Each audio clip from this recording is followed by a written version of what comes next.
Voting is a civic duty. Let's register on the electoral list.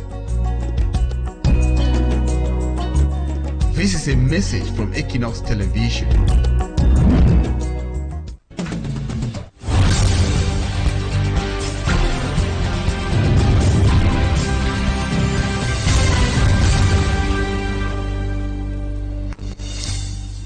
Good evening to all of you faithful viewers of Equinoxe Television. It's 6 p.m. in Douala, and it's time for the news. We thank you so much for joining us tonight. Our major stories this evening, as 3 government ministers pay condolence visits to the family of late Matisse, who was murdered in cold blood in Yaoundé. Civil society actors and human rights defenders want the killer to be prosecuted and justice be served. Their calls come as a murderer is still to be judged by the competent authorities amid investigations.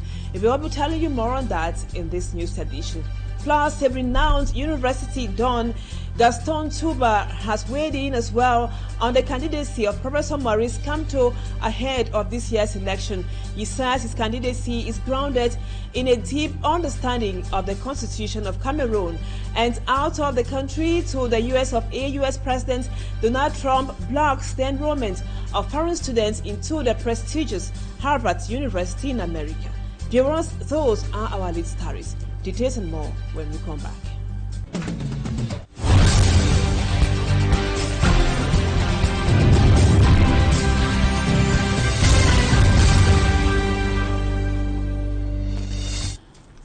Welcome back, viewers. Thank you so much for the confidence. We told you a while ago, as 3 government ministers paid a condolence visit to the family of late Matisse, who was brutally murdered in the Ngoa-Ikele neighborhood in the nation's political capital, Yaoundé. Civil society actors and other Cameroonians want justice to be served. Let's now have the details of those reactions with Mala Glory. The 2 ministers, Madeleine Chente and Marie-Therese Abenaundwa, along with the Secretary of State to the Minister of Basic Education, Kilo Vivian Asheri, paid a surprise visit to the home of the late Matisse. The little child was tragically stabbed to death by a neighbor on May 3, 2025. The Minister of Women's Empowerment and the Family admitted that they represented the head of state. These mothers you are seeing here today have come to sympathize with the family and to present the government and especially the President's condolence message to the bereaved family. While many condemn this hideous act and call for justice for the innocent child who was a victim of a dispute between his father and friend, Matisse's family lawyer says the matter, which to many is taking too long, is under control. The case is taking its normal procedure. We trust the country's justice system. The magistrates are doing their job, while us, the lawyers, we are playing our parts. À ce stade, on peut dire quoi que ce soit. Je vous ai dit que la procédure suit son cours normal. Meanwhile, many sources say the court has adjourned due to lack of sufficient evidence, raising questions about why the case is stalled and the culprit hasn't been sentenced. Similarly, the case of Alfei, the little girl who was allegedly raped and brutally killed by an unknown individual in Douala, is still pending in court, with authorities yet to reveal the culprits. We will be talking more on that in the second part of the news with Dr. Barrister NKAMWAH Limen.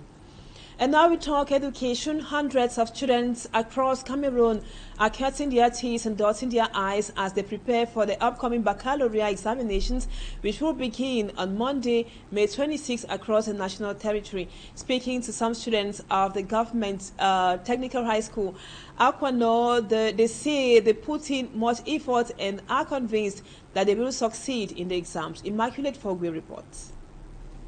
Sandra is a student of terminal, an equivalent of upper sit in the English subsystem of education. She is one of the candidates of Government Technical High School Equinoxe, preparing for the 2025 baccalaureate examinations.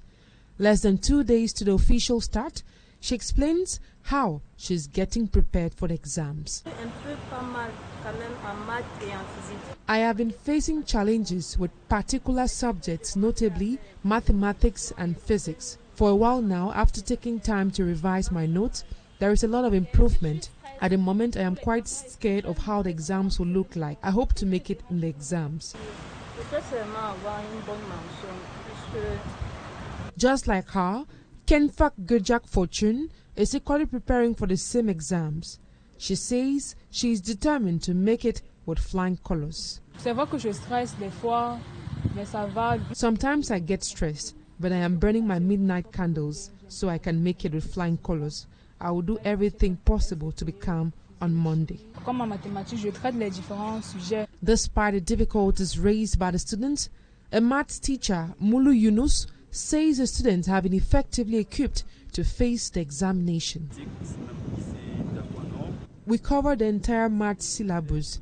The students didn't go for Easter break because we were struggling to make sure they are ready for the exams. Since September, the teachers and students have been preparing. Now it's time for them to give in their best. According to the head of the secretariat at Government Technical High School Equinoxe, 863 candidates will be sitting in for the exams on campus. The exams, which will begin on Monday, May 25th, will end on Saturday, May 30th.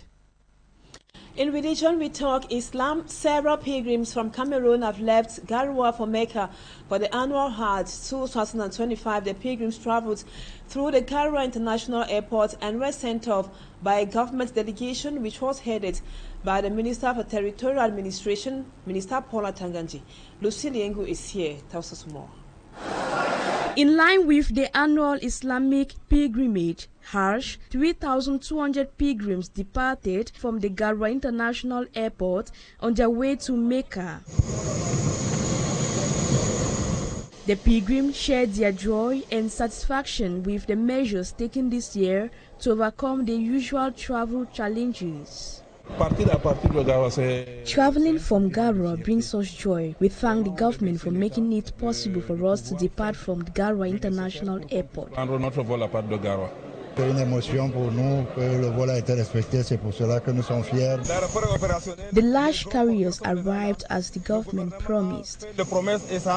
To ensure a safe journey, the runways at the Garoua International Airport underwent emergency renovations before the deadline for the Hajj flight.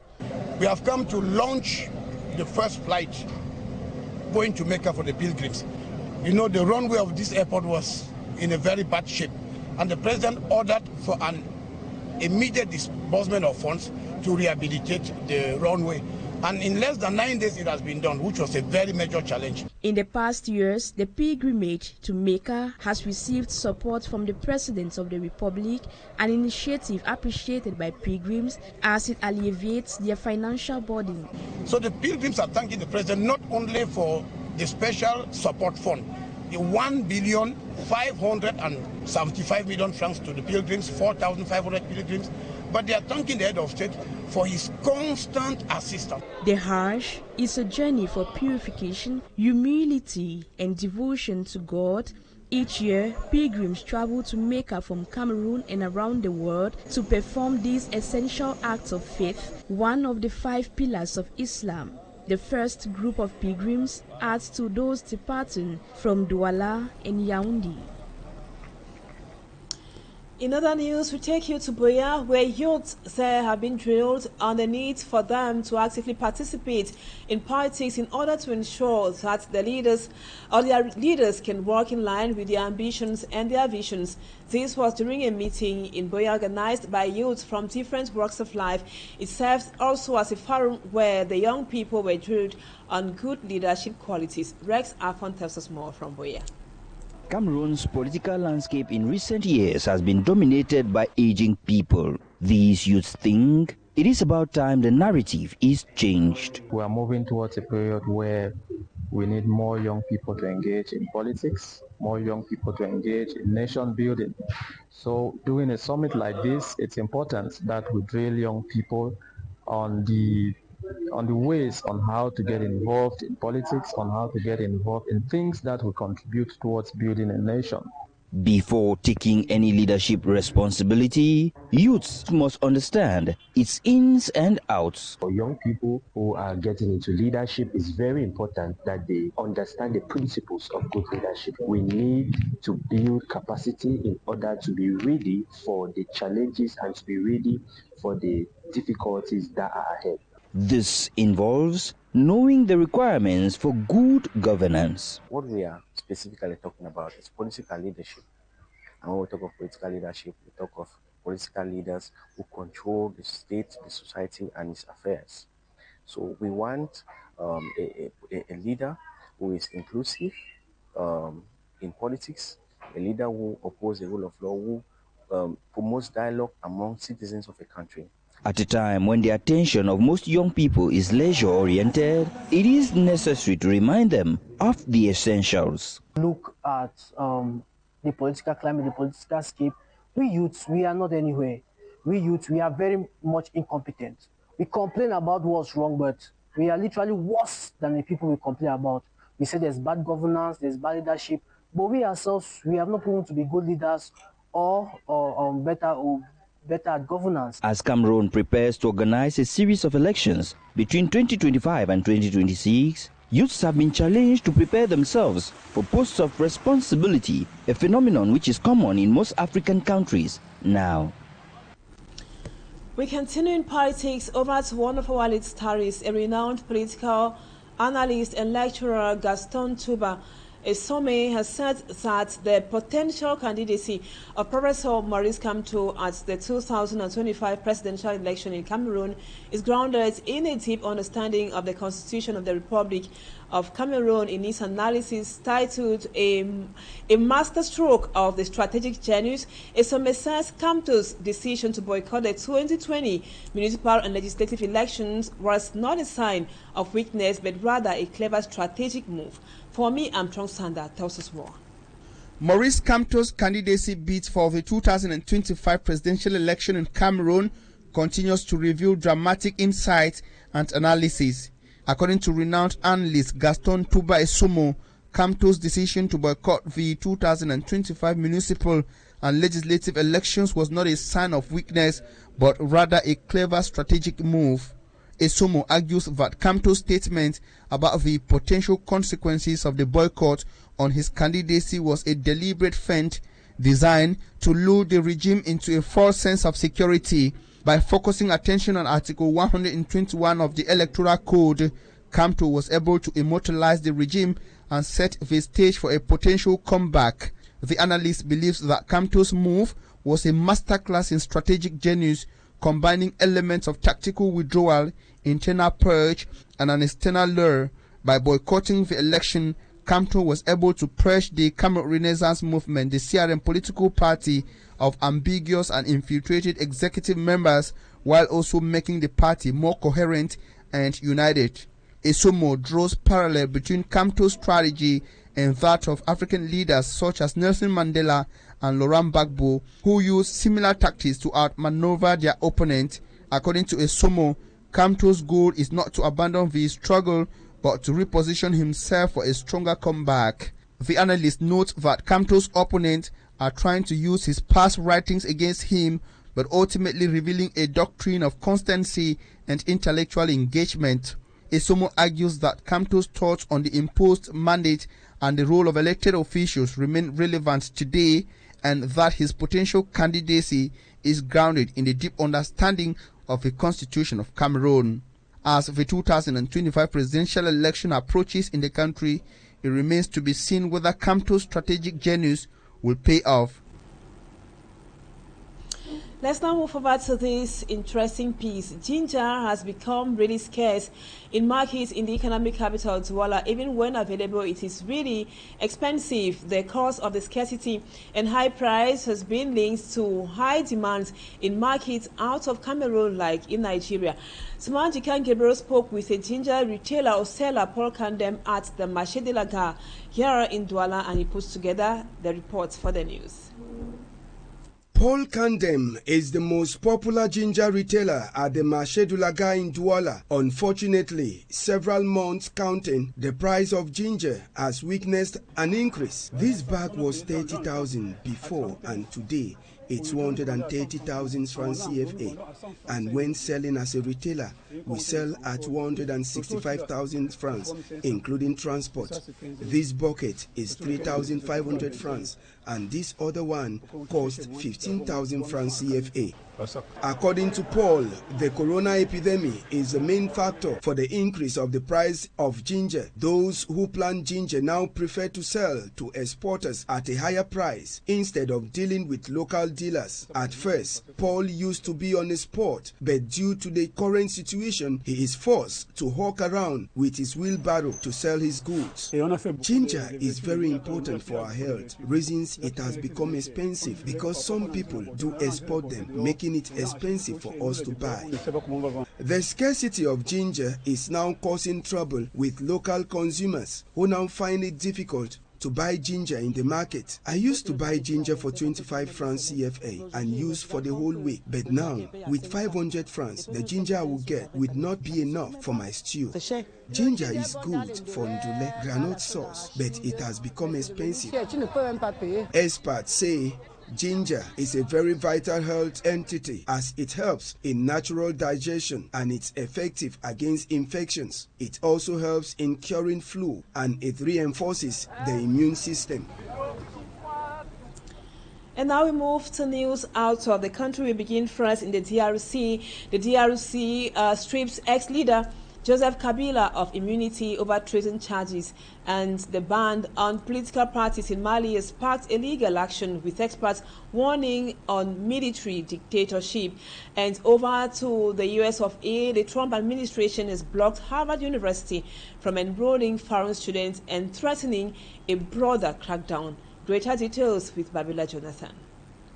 The Democratic Republic of Congo's Senate has stripped former President Joseph Kabila of his immunity, paving the way for his prosecution over his alleged backing of rebels in the East. Authorities have accused him of treason and war crimes, saying there was a substantial body of documents, testimony, and material facts linking Kabila to the M23 armed group, which has taken control of several towns in the mineral-rich East. 53-year-old Kabila has not commented on the accusations, but has in the past denied any connection with the insurgents. Nearly 90 senators on Thursday voted in favor of his treason prosecution, while 5 opposed it.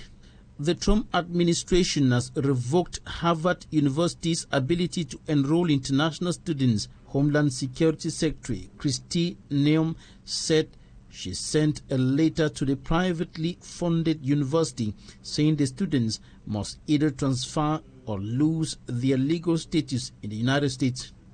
Political parties in Mali have taken legal action against the military government's decision to dissolve all parties and political organizations, a move seen as a direct attack on democratic governance. The military government, led by General Assimi Goïta, announced the ban earlier this month, preventing meetings and effectively dismantling political opposition. Since the rise to power of Assimi Goïta in 2 successive coups in 2020 and 2021, Mali has witnessed a series of restrictions on basic freedoms. Thanks, Babila Jonathan. That report brings us to the end of the first part of the news. Let's now move on to talking points.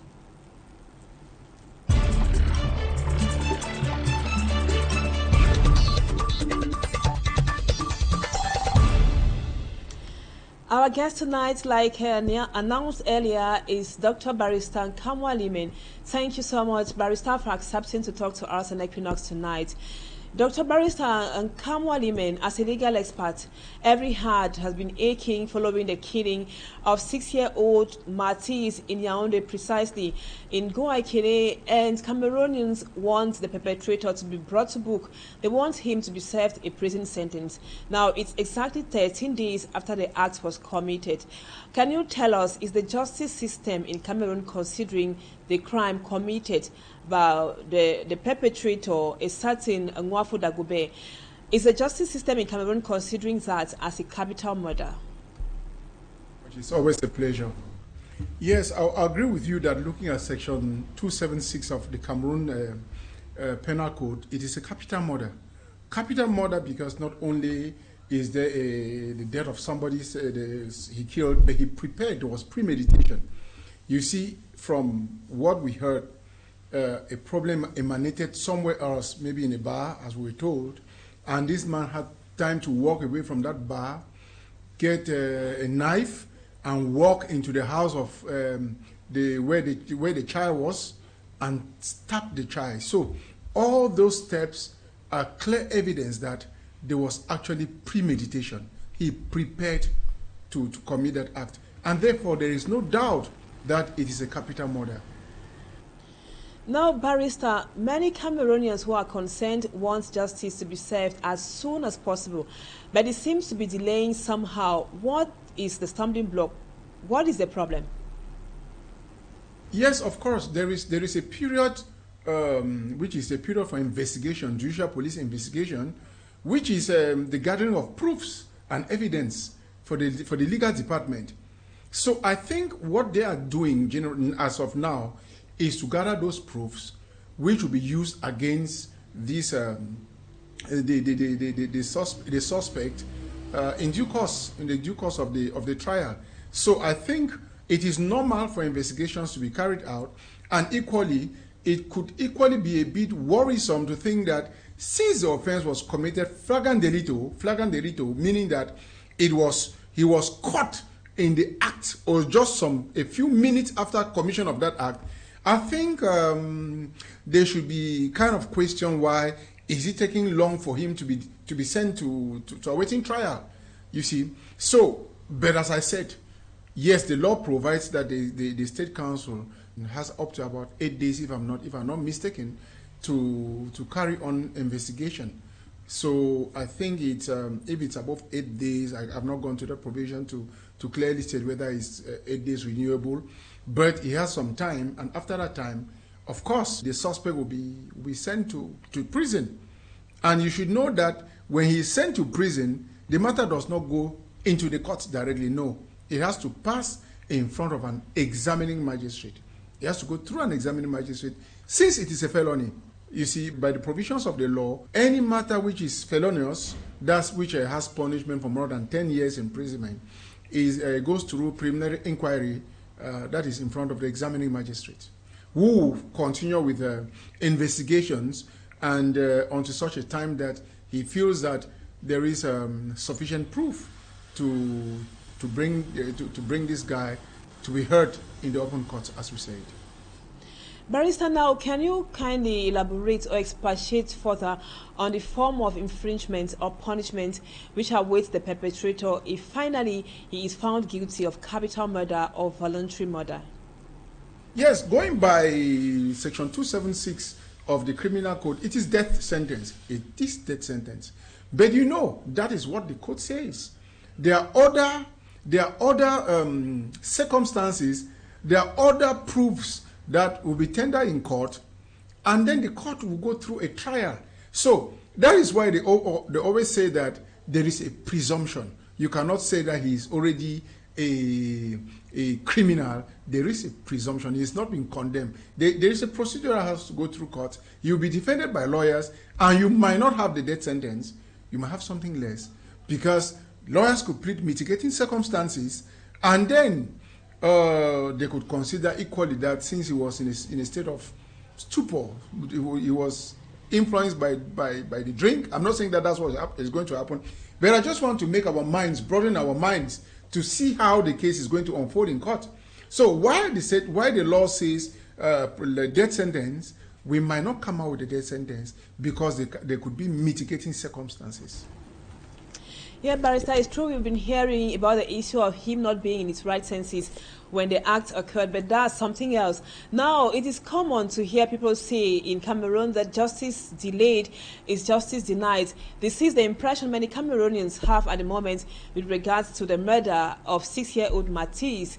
Can their concerns or worries be valid? No. If, unfortunately, the public are not lawyers, but we know the procedure, and we know the steps, the various steps in the procedure. There have to be investigation. There are so many things that will get involved. As I told you about mitigating circumstances, the judicial police officer will have to go to the bar where they were drinking, gather evidence, what actually transpired, to see if there was provocation. Was that provocation enough to push this man to commit an act? So the legal department, which is the state prosecutor, has that duty to carry on those investigations to get sufficient proofs. So I don't think that justice is in any way denied or delayed. No, I don't think anybody would want to do that over the murder, assassination of a child like that. Maybe I rephrase my question, Barrister. You will bear with me that Cameroonians expect immediate justice in such a case. That's why they make the statement, justice delayed is justice denied. You know, what is immediate justice? I think immediate justice is already what is happening. That he was apprehended. He was not allowed to go to his house. He was apprehended. He is under investigation. And then, after investigation, they will follow due procedure. That is justice. Justice does not mean that you just take somebody and send to prison. That's not justice. Justice is, for you to get true justice, the procedure must be respected. And that's why there's a criminal procedure code. A violation of that code makes the whole thing unjust. You understand? So, there is justice because the man has been apprehended. It is under investigation. And all I can do is to call on Cameroonians to be patient. You know, when Martinez Zogo fight came, you see many people too were saying the same things. It's true that we have instances that our judiciary has failed us, but in some instances they don't fail us all the time. So we still give them the benefit of the doubt, but it is not yet in court. It is at the level of investigations. And I think that level is very, very important for the case. The judge in court is going to rely on those evidence, those proofs that you tender before them. And so if you come with a file which is empty, the judge is going to render a decision based on the facts and evidence presented in front of him or her. Barrister, we have noticed that it is difficult for Cameroonians to be patient, like you're trying to say, when a child is murdered in cold blood, like what happened to Matisse. Do you mean to say if the facts are shallow, the punishment will also be light and vice versa? I've told you the highest. The highest is death. But I'm telling you that you should not think that because the highest is death, death is what will be passed in court. No. There is a procedure in court where the parties will be heard, where he will defend himself. You understand? And those facts we don't know. Those things will be tested in court. And then there is mitigating circumstances, which is provided by the law itself. So it's not because the law says death sentence that you have death sentence for him. He might come out with death sentence, of course. But don't be surprised that he has something less than a death sentence. What Cameroonians want in this case, Barrister, is for justice to be served, and as soon as possible. Thank you so much, Barrister Dr. NKAMWAH Limen, for accepting to be our guest on Talking Point tonight.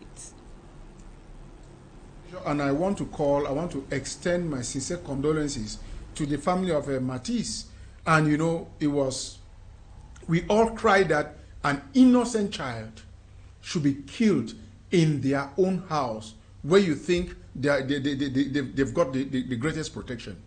May his soul rest in peace, and I know for sure that justice should and must be rendered in this case, because when we go barbaric to the extent of killing children, it proves that our society has degenerated to a point where there is insecurity.